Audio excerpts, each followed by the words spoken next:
I am super excited to dive into spy notes, but at the beginning, I do always ask the same question. hmm Um, when did you know you wanted to be a writer, or was it a moment that was like all of a sudden you had a book idea? What was that moment like for you? Well, I guess I always wrote, even when I was, in school. It was something I always liked creative writing. I hated math.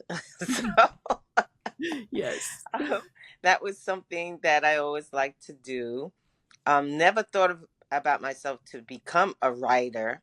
Mm-hmm. It's just something that I like to do occasionally, make up stories. Yeah, totally. When you started writing novels, how did your writing process develop? Do you like plan things out? Does it come to you while you're writing? Well, I'm what you call a pantser. I mean, Yeah. my first novel, which is Spy Notes, I pantsed just about all of it, and Nice. and then I got to a point where it was like, there were places where I'm like, okay, what am I going to do next? And Mm. it made me kind of panic, but I got through it. But then I'm working on my second one, and I'm definitely not going to be. I consider myself, I guess, a plantser. I'm doing Yeah. a lot more plotting besides the pence. I mean, I don't like. I'm just like a pants. Pantsers. We feel if we write too much of the outline of what we don't want to do the story. We know the story. Yeah. So, but I'm having what they call like guideposts. So at least Mm. I Hmm. know the direction. I don't know exactly what's going to happen between, but I know where it's going, which makes me feel better. Yeah. Yeah. I think that is a good hybrid of them both together. Right. Um, with this character, with Johnny, how did you get to know her? Did you kind of discover her as you were writing her, or did you do any planning with her? No, I didn't do any planning with her. I mean, I did get this. I knew basically what she was like. I know what kind of Mm. character she was. But yes, she showed different aspects of herself as I was writing. I got to know her more, especially when she got into different situations, realizing what she would do. Hmm. That was part of the part that I really got to know her. Yeah, that makes sense.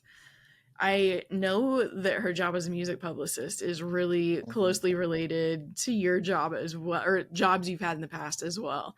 So, Right. how did that experience kind of inform this book? That really helped a lot because that is the whole fuel for her being able to do the job that she does Hmm. because of being that publicist for this iconic music artist, and being on tour allows her to get into different places that an ordinary person would not be able to go to, in those high society, those exclusive you know clubs and exclusive Hmm. parties. Her job allows her to do that. Yeah, I liked that because it's always fun with stories where a not like kind of a normal or quote normal person becomes a spy. I like that as a trope, but then like having music able or her job in music be able to help was a fun twist on that to like bring those together. hmm The other thing is like she's on a tour, so there's also like a bunch of travel already kind of Right. booked in. So but also like we start out in Barbados. Well, she's on her way Right. to Barbados, but we spend a lot of time in Barbados at the beginning. But then we're in France and Germany and England and even New York at one point. So did you know all the places that you wanted to take her, or are they places that you've been? How did you decide that part? Yeah, most of those places I've been. The only place that I haven't been in that story was Berlin. But all the Mm, other places I've been, and I try to put in some of my favorite spots. And I really wanted the reader to feel those places, to get an idea of the mood and the setting of those places. So mm, yeah, I that's one of the things I always want my readers to be immersed, to have that experience as part of the story. mm-hmm. Yeah. And I love her. the family estate that she goes to in Barbados is flamboyant, is what it's been named. Hmm. And I loved that too. So did you do like, how did you kind of do the world building with her family there, like the people she knew there? Well, part of that is, well, my background, my family background is from Barbados. But Nice. so I know the culture, I know what people are like. So a lot of the characters there are an amalgamation of different people that I know, and put them together to make a certain characters. Yeah. Flamboyant was actually based on an estate that I know a friend has. Oh, that's So, so cool. I actually use that estate as part of the book. Yeah, that's so cool. Um, with the plot, what was kind of like your initial, like what was the initial inspiration to like have this character try to like solve a crime basically? Well, the inspiration was really, as I have said, I've told people, is Josephine Baker, because she was a spy Hmm. during World War II. She was an iconic superstar at that time, Right. known all over the world. And she got to travel, and during the tour, and she was working with the French resistance. And the way she did that was that whenever she was touring, she would get the different notes and things Mm. from the French resistance, and she was able to get information and hide it in her tour notes while she was in the music while she was touring. So I thought, that's a great idea, because Yeah. she was able to go places that other people weren't allowed, and she was never suspected.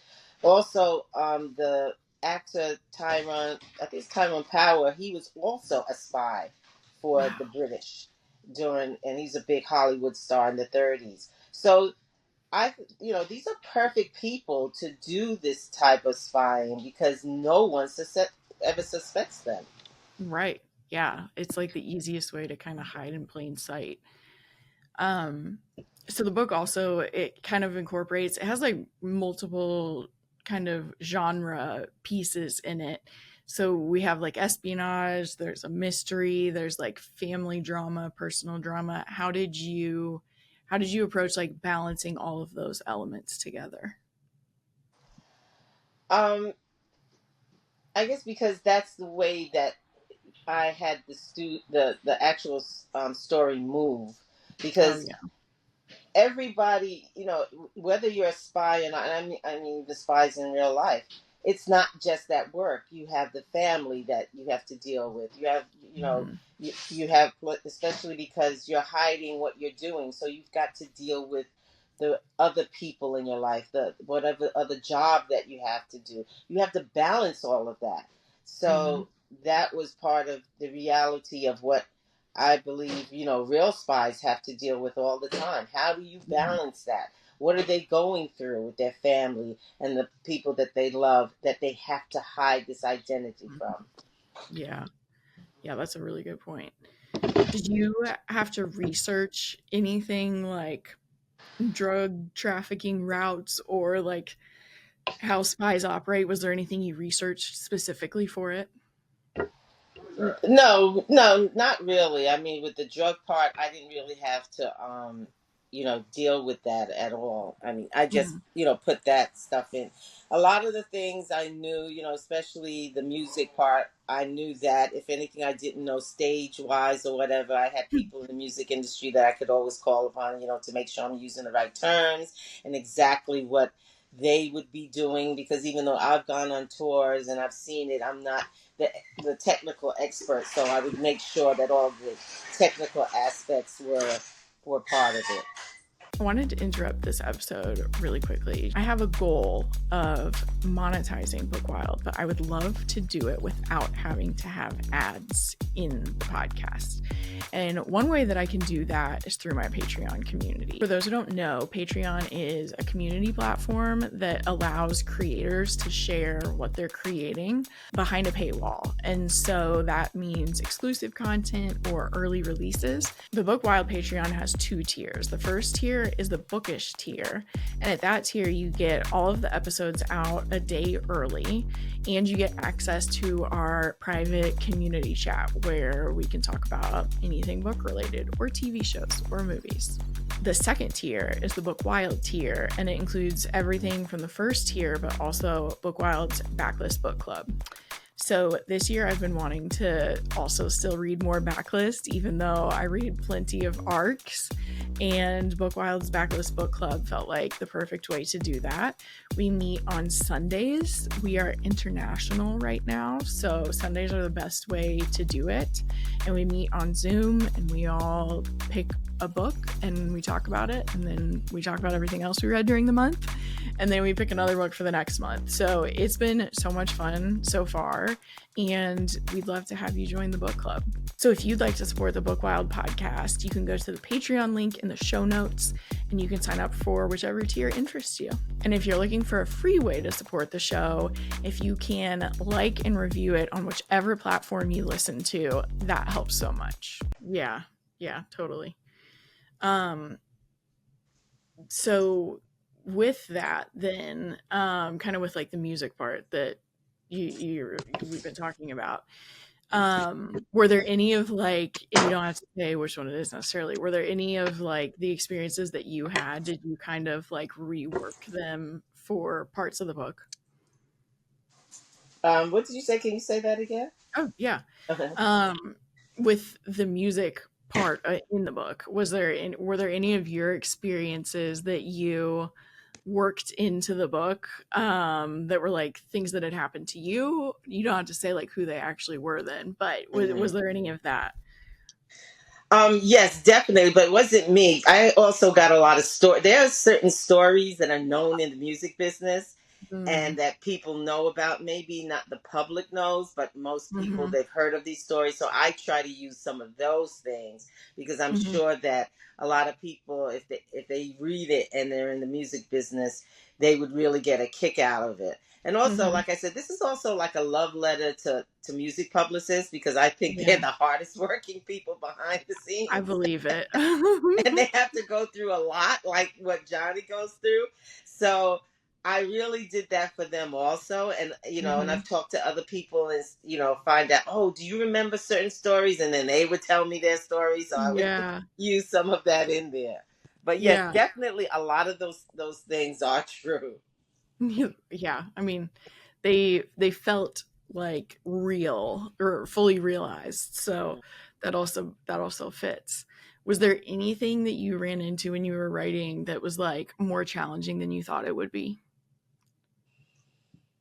Um, I guess, like I said, because I pantsed it at Yeah. first, it was a part where I was like, okay, where am I taking her? What is she going to Mm, do next? And I had to really sit back and decide, okay, how am I going to get her out of this situation? Where am I going to find her next clue? Where could it mhm, possibly be? And so those were the kind of things that, as a pantser, you've really got to think about. And then also, things come to you after you finish writing the book. So then I would go back mhm. and then try to put in some little things that I think, was necessary in there. Yeah, yeah, that makes sense. Um, with her, with all of the characters, and the fact that you pants, I won't say who it is, but did you know when you were writing it who was responsible for the bad things that were happening? Um, in the beginning, when I was passing, no. Yeah. That, and that's kind of, and that's the good part, I think, of Panson, because I'm learning the story too, and it's like, oh my gosh, Right. because actually the characters then tell you what they're doing. I'm like, oh my goodness. So that's what's so exciting about a Panzer. I was on this journey also, and Yeah. they revealed themselves to me at a certain point. Yeah. That makes sense. That makes sense. Johnny's also, she's kind of torn between two men a little bit. Yeah.